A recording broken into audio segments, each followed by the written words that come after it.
और eras techno YouTube channel में आप सभी का हार्दिक स्वागत है। तो दोस्तों, आज मैं लेके आया हूँ आपके लिए एक बहुत ही महत्वपूर्ण कक्षा जो सभी प्रतियोगी परीक्षाओं के लिए रामबाण साबित होगी। तो दोस्तों, आज कुछ मैं महत्वपूर्ण फैक्ट जो हर प्रतियोगी परीक्षा में पूछे जाते हैं। तो दोस्तों, मैं क्लास को बिना देरी के प्रारंभ करता हूँ। तो दोस्तों, आज का पहला क्वेश्चन देखिए। भारतीय राष्ट्रीय कांग्रेस की स्थापना। तो दोस्तों, इसमें पूछा गया है कि भारतीय राष्ट्रीय कांग्रेस की स्थापना कब की गई थी। तो दोस्तों, इसकी स्थापना 1885 ईस्वी में की गई थी। आपको ध्यान रखना है कि भारतीय राष्ट्रीय कांग्रेस की स्थापना 1885 ईस्वी में की गई थी। तो सेकंड क्वेश्चन की ओर बढ़ते हैं। दोस्तों, सेकंड क्वेश्चन है, बंग भंग आंदोलन यानी कि स्वदेशी आंदोलन की स्थापना कब की गई थी। तो दोस्तों, इसकी स्थापना 1905 ईस्वी में की गई थी। 1905 ईस्वी में की गई थी। अगला क्वेश्चन देखते हैं, मुस्लिम लीग की स्थापना कब की गई थी। तो दोस्तों, मुस्लिम लीग की स्थापना 1906 ईस्वी में की गई थी। ये दोस्तों इतना महत्वपूर्ण क्वेश्चन है कि हर प्रतियोगी परीक्षाओं में पूछा जाता है। तो दोस्तों, इस पे आप इम्पोर्टेंट लगा सकते हैं। चलिए दोस्तों, अपने नेक्स्ट क्वेश्चन की ओर चलते हैं। कांग्रेस का बंटवारा कब किया गया था। तो दोस्तों, कांग्रेस का बंटवारा 1907 ईस्वी में किया गया था। 1907 ईस्वी में किया गया था। दोस्तों, अगले क्वेश्चन की ओर बढ़ते हैं। होम रूल आंदोलन की स्थापना कब की गई थी। तो दोस्तों, होम रूल आंदोलन की स्थापना 1916 ईस्वी में की गई थी। ये भी आप लोगों को ध्यान रखना है। चलिए दोस्तों, नेक्स्ट क्वेश्चन की ओर चलते हैं। लखनऊ पैक्ट की स्थापना कब की गई थी। तो दोस्तों, लखनऊ पैक्ट की स्थापना दिसंबर 1916 ईस्वी में की गई थी। कब? दिसंबर 1916 ईस्वी में की गई थी। अगला क्वेश्चन की ओर चलते हैं। माउंटेन्क्यू घोषणा। तो दोस्तों, माउंटेन्क्यू घोषणा 20 अगस्त 1917 क्या 20 अगस्त 1917 में की गई थी। चलिए दोस्तों, आगे चलते हैं नेक्स्ट क्वेश्चन की ओर। Rowlatt act. दोस्तों, रॉलेट एक्ट ये हर प्रतियोगी परीक्षा में देखा गया क्वेश्चन है, तो आप इसे इम्पोर्टेंट मान सकते हैं। तो दोस्तों, रॉलेट एक्ट यानी कि रॉलेट एक्ट को कब लागू किया गया था। रॉलेट एक्ट मार्च 1919 में लागू किया गया था। दोस्तों, इसी तरह एक और नया इम्पोर्टेंट क्वेश्चन आपके सामने, जलियांवाला बाग हत्याकांड। दोस्तों, जलियांवाला बाग हत्याकांड 13 अप्रैल 1919 ईस्वी को लागू हुआ था। दोस्तों, अगला क्वेश्चन, खिलाफत आंदोलन 1919 ईस्वी।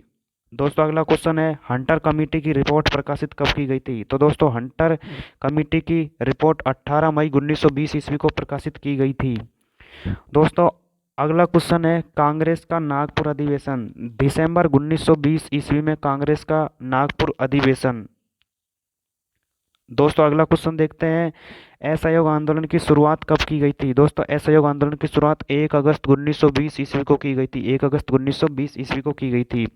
अगला क्वेश्चन, चौरा चौरी कांड 5 फरवरी 1922। 5 फरवरी 1922। अगला क्वेश्चन दोस्तों, स्वराज पार्टी की स्थापना कब की गई थी। स्वराज पार्टी की स्थापना 1 जनवरी 1923 ईस्वी को की गई थी। दोस्तों, अगला क्वेश्चन देखते हैं, हिंदुस्तान रिपब्लिकन एसोसिएशन। दोस्तों, ये लागू हुआ था अक्टूबर 1924 को। अगला क्वेश्चन देखते हैं, साइमन कमीशन की नियुक्ति। तो दोस्तों, साइमन कमीशन की नियुक्ति 8 नवंबर सन 1927 में यानी कि 8 नवंबर 1927 ईस्वी।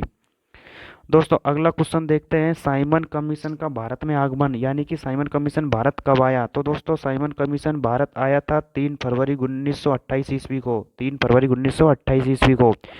दोस्तों, अगला क्वेश्चन है, नेहरू रिपोर्ट। अगस्त 1928 में नेहरू रिपोर्ट प्रकाशित की गई। अगला क्वेश्चन है दोस्तों, बारदोली सत्याग्रह। तो दोस्तों, बारदोली सत्याग्रह अक्टूबर 1928 अगला क्वेश्चन देखते हैं दोस्तों, लाहौर षड्यंत्र केस। दोस्तों, लाहौर षड्यंत्र केस 8 अप्रैल 1929 को हुआ था। अगला क्वेश्चन देखते हैं दोस्तों, कांग्रेस का लाहौर अधिवेशन दिसंबर 1929 ईस्वी को हुआ था। दोस्तों, अगला क्वेश्चन देखते हैं, स्वाधीनता दिवस की घोषणा। तो दोस्तों, इसकी घोषणा 2 जनवरी 1930 को की गई थी। अगला क्वेश्चन, नमक सत्याग्रह। दोस्तों नमक सत्याग्रह जो कि 12 मार्च 1930 ईस्वी से 5 अप्रैल 1930 ईस्वी तक है। 12 मार्च 1930 से 5 अप्रैल 1930 ईस्वी तक। दोस्तों अगला क्वेश्चन देखते हैं। अगला क्वेश्चन है सविनय अवज्ञा आंदोलन जो कि 6 अप्रैल 1930 ईस्वी को 6 अप्रैल 1930 ईस्वी को। दोस्तों अगला क्वेश्चन देखते हैं प्रथम गोलमेज सम्मेलन। प्रथम गोलमेज सम्मेलन 12 नवंबर 1930 को हुआ था। दोस्तों अगला क्वेश्चन है गांधी इरविन समझौता। तो दोस्तों गांधी इरविन समझौता 8 मार्च 1931 को हुआ था। दोस्तों अगला क्वेश्चन है द्वितीय गोलमेज सम्मेलन 7 सितंबर 1931 को हुआ था। दोस्तों अगला क्वेश्चन देखते हैं कम्युनल अवार्ड यानी कि सांप्रदायिक पंचायत जो कि 16 अगस्त 1932 ईस्वी को हुआ था। दोस्तों अगला क्वेश्चन देखते हैं पूना पैक्ट जो कि हर प्रतियोगी परीक्षाओं में बार बार रिपीट हुआ क्वेश्चन है दोस्तों, तो इसका आप लोगों को ध्यान रखना है, इस पर आप इम्पोर्टेंट मार सकते हो दोस्तों। पूना पैक्ट जो कि सितंबर 1932 में लागू हुआ था। पूना पैक्ट सितंबर 1932 में। दोस्तों अगला क्वेश्चन देखते हैं तृतीय गोलमेज सम्मेलन 17 नवंबर 1932 को हुआ था। कांग्रेस सोशलिस्ट पार्टी का गठन मई 1934 में हुआ था। फॉरवर्ड ब्लॉक का गठन 1 मई 1939 को हुआ था। दोस्तों अगला क्वेश्चन की ओर बढ़ते हैं मुक्ति दिवस। दोस्तों मुक्ति दिवस मनाया जाता है 22 दिसंबर को। मुक्ति दिवस कब लागू हुआ? 22 दिसंबर 1939 को। अगला क्वेश्चन है पाकिस्तान की मांग 24 मार्च 1940 को की गई थी। अगस्त प्रताप 8 अगस्त 1940 को दोस्तों। अगला है क्रिप्स मिशन का प्रस्ताव, ये मार्च 1942 को। दोस्तों अगले क्वेश्चन की ओर बढ़ते हैं भारत छोड़ो प्रस्ताव। भारत छोड़ो प्रस्ताव ये दोस्तों 8 अगस्त 1942 को। और शिमला सम्मेलन 25 जून 1945 को। नौसेना का विद्रोह 19 फरवरी 1946 ईस्वी। प्रधानमंत्री इटली की घोषणा 15 मार्च 1946 ईस्वी को। दोस्तों अगले क्वेश्चन की ओर बढ़ते हैं कैबिनेट मिशन का आगमन। तो दोस्तों कैबिनेट मिशन का आगमन ये हुआ था 24 मार्च 1946 को। 24 मार्च 1946 को। प्रत्यक्ष कार्यवाही दिवस। तो दोस्तों ये हुआ था प्रत्यक्ष कार्यवाही दिवस 16 अगस्त 1946 को। और दोस्तों अंतरिम सरकार की स्थापना। तो दोस्तों अंतरिम सरकार की स्थापना 2 सितंबर 1946 को। 2 सितंबर 1946 को। तो दोस्तों आज का अंतिम व लास्ट क्वेश्चन देखते हैं स्वतंत्रता मिली यानी कि अपने भारत देश को स्वतंत्रता कब मिली थी? 15 अगस्त 1947 को। यानी कि 15 अगस्त 1947 को अपना भारत देश क्या हो गया था? आज़ाद हो गया था। यानी कि अलग से एक गणराज्य स्वतंत्र देश बन चुका था। तो दोस्तों ये थी आज की आपकी क्लास, जो आपको कैसी लगी? उम्मीद है शायद अच्छी लगी होगी। दोस्तों वीडियो को लाइक करना, शेयर करना और ज़्यादा से ज़्यादा कमेंट करना। धन्यवाद।